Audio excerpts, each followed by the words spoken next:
And we're live. This conversation leads into another topic. I think I got canceled. So, whoa. I don't think so. Hear me out. Heard about it. So, I don't know, a week or two ago, the New York Times did an article on a young guy. And he had watched this video I made like 6 years ago called How to Get Rich in 22 Years. And they were talking about the saving habits of millennials. And the New York Times article kicks off with like, you wouldn't think your favorite Call of Duty YouTuber is a good place to get financial advice, but sure enough. And I'm like, is he talking about me? Like people said it was me, but I was still open to the idea that maybe some other Call of Duty YouTuber also made financial advice videos.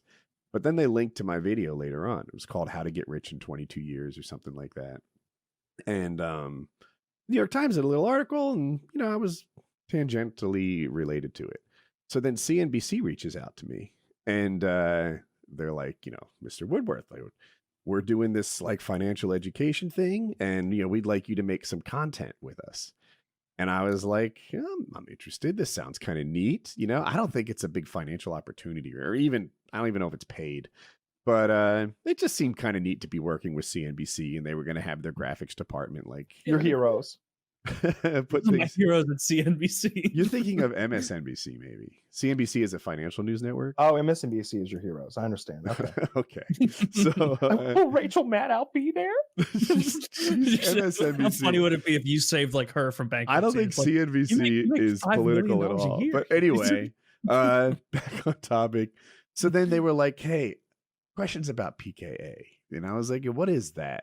I'm like, it's a comedy podcast. And she asked if it was blue comedy, which is a term I heard before. And she's like, is it R-rated? And I was like, yeah, I think it's blue. And she's like, is it X-rated? And I'm like, no, not X-rated. Like, we have to, this YouTube's terms of service, we can't get like, shut down or anything. But it's R-rated. I gave an example where like, a female teacher has sex with a student, and we all agree that it's not that bad because she was. That's hot. Your example you gave to MSNBC. Look, I didn't want to. Oh man, I didn't want to surprise anyone. Like I was honest about this whole thing. I wasn't trying to. I didn't want to be like, oh, sometimes we use a bad word, and and then have her find out later that like Milo's on there talking about pedophiles or something like that. So someone affiliated with you called Helen Keller a fucking retard. That would have been a funny example too. But so anyway, they asked for a link. I gave them the link to the most recent PKA, and in the title of it is something about me fighting dirty. And I don't know where it goes from there. I guess they'll watch it and decide if it's too much for them or not. They will not be hit. This is the end of the CNBC. Yeah, you can't cancel me because I don't work anyway. So, yep. What are you gonna do? Well, if anything, you're canceled from CNBC. I think that's this is like I feel like this is that scene from Ghostbusters when someone asks you if you're a god, you say yes. Yes. like, oh no, it's a kid show. Yeah, no, I get financial advice on there too. I won't. It'll be great. Don't even bother watching it. Just lie. Just lie. Get on TV. For what? Oh, that would be so funny. That would be funny. Wait, hold on. What's that, BlameTruth?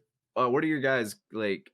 What are your opinions on like what's grounds for cancellation? Because it varies from person to person. You know what I mean? Like, what are our personal ideas? I mean, like this is a comedy podcast, and comedians in general seem to get away with more. In general. So, like, what's just your guys? I mean, whoever wants to chime in. So, I don't think anyone should be canceled for anything. I think that free speech should mean free speech, and I think that hate speech is free speech. I don't like hate speech. It's hate speech. No one likes it, but that's how you know that you're living somewhere where free speech is a thing. When people can say things that you don't like, and there's nothing you can do about it. Mm-hmm. Like, you should be able to say whatever the fuck you want to say to a point. You can't yell fire in a theater, right? You can't tell lies about someone that affects their livelihood. That's I think it's not liable because that's in print. What's slander? Slander. That's slander. Yeah. But I think you should be able to say imagination to just saying things, though, right? Like when BlameTruth said what's cancelable, I thought, oh. Or rape is if there was anything non-consensual happening in a sex act, I might cancel that guy or girl. Oh yeah, Yeah, like that. There's a difference. Like I totally agree with Kyle's point about the words and everything. But yeah, that's a different beast entirely. With like, Weinstein's getting canceled because he's been molesting people. Bill for Cosby got 20 canceled, years. right? He drugged people and raped them. Yeah, that's why Taylor's never going to watch Lord of the Rings again. Well, it's never been proven. Lord of the Rings? Every What is the morning they try and tie-in? wake up Bill Cosby. It's a Weinstein Company production right there. Oh, I didn't know. Oh. Weinstein is behind some of the greatest movies of all time. Yeah. Like I'll be watching like one of my favorite movies, and right at the beginning, a Weinstein production, and it's just like his name's just all over these like great movies. I'll have a hard time like pulling them out of my ass right now, but tons of them, tons of the greatest movies. Is that one? What is it? Hunger Games? Well, yeah, I believe so, because I think he fucked J-Lo. Yeah. Yeah. But yeah, you're right about the Lord of the Rings. It's the only way I can explain her career. I saw I remember I saw the first Hunger Games. I was in college, and a friend of mine who smoked an outrageous amount of pot, we went over to his place and we were hanging out, and he's like, dude, have you seen the Hunger Games? It's so fucking sick. And we sit down and there's like 4 of us watching it. It was one of those things where one person really wants a group to watch a movie. And we got like maybe 35 minutes in, and he's just sitting there just kind of watching. He's like, guys, I'm so sorry. This isn't at all how I remember. And he just turned it off. So I don't know how Hunger Games ends. I assume everything works out. Dude, it's a trilogy. First of all, like it ends kind of like the Fellowship of the Rings ends on a goddamn cliffhanger. You know what it ends is when you turn it off after that guy has the it's a trilogy of books. Face. Yeah. But they did that thing that they do these days with trilogies, where if it's making money, they turn the last book into 2 books, whether it needs it or not. I've read the books and I've seen the movie, and it's not that good. I can tell. You know that that's my well-informed opinion. That scene where he's in the stream and he uses his cake decorating techniques to spend hours to disguise himself in one place. Like, that is absurd. You couldn't have laid under leaves 6 feet. You're right. You moron. It'd be better. He had to lay a hole in that time. He had to lay on mixed textures, make it harder on himself. What are you doing? But yeah, that movie is fucking stupid. And they didn't like in the book, that guy was almost superhero-ly strong. In the movies, I felt like they didn't. He was kind of just lucky to be her friend. Oh my god, they demonstrated his strength by like, oh yeah, this guy can pick up a sack of flour. Did you know? And it's like, yeah, who can't? Who can't pick up a 50-pound bag of flour and heave it onto another pile of like flour? Like, I just go to any Home Depot in the country. I'm looking at all these Titans. I think the problem with that, wow, these people are picking up bags of mulch over both shoulders. I think the problem with that, part of why that's an unimpressive thing, is because they didn't change it from the books to the movies, but they did change the age of the characters. So like, if everybody was like 10, 12 years old, and then one kid can pick up 50 pounds of flour like it's nothing, it's like, god damn, he's the He-Man of the children we're going to have fight to the death. But they made everybody like 18, 20 years old, seemingly, except for a couple of kids that hide out in the woods who you never get to see murdered. There's no child murder in this quadrilogy. There really wasn't of enough movies about child murder. Yeah, they could have stepped up their child murder game. Oh, it's pathetic. Any movie where a child gets murdered goes up a point. Yeah, I think so. What's your favorite of the child murder films? Battle Royale, the movie that the whole thing is fucking based on. Battle Royale, the Japanese movie. Yeah, that's a good one. That's a great movie. I really liked that. It's an okay movie. If you go back and watch, it suffers from some real budgetary issues because they keep saying like, oh yeah, we got to move to the next zone of the map because there's gonna be like an airstrike or something like that that'll move us, but they don't have the budget to show an airstrike, so they're just like, well, let's hustle. And like an airstrike never happens.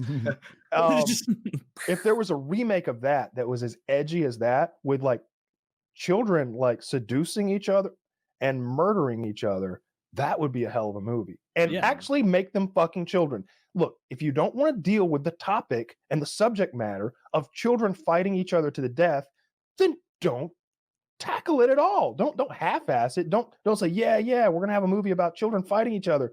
Oh, cool. Who are we going to get to play the older child? Oh, well, that's Matthew McConaughey.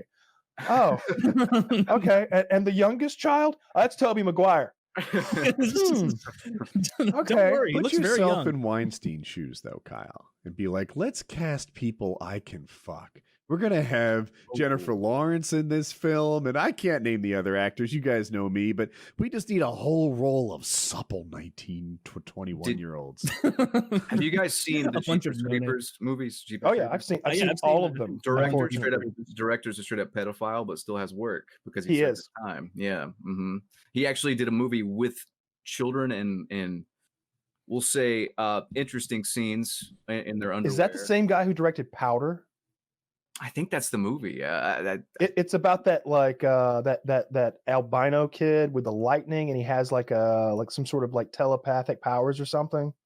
Because I remember growing up, Powder came out, and like just hearing my grandmother and my mother be like, "That's that pedophile movie," and in my head I'm like, it's about like fucking little kids. Like I was like 8 at the time. I'm like, I don't understand. Like I watched the movie because it was on HBO, and it's about like this almost special needs albino kid who can like move things with his mind or something like that. And I'm like, there was no sex in that movie. I don't understand what mom and grandma are talking about, but I think that it was directed by an actual pedophile.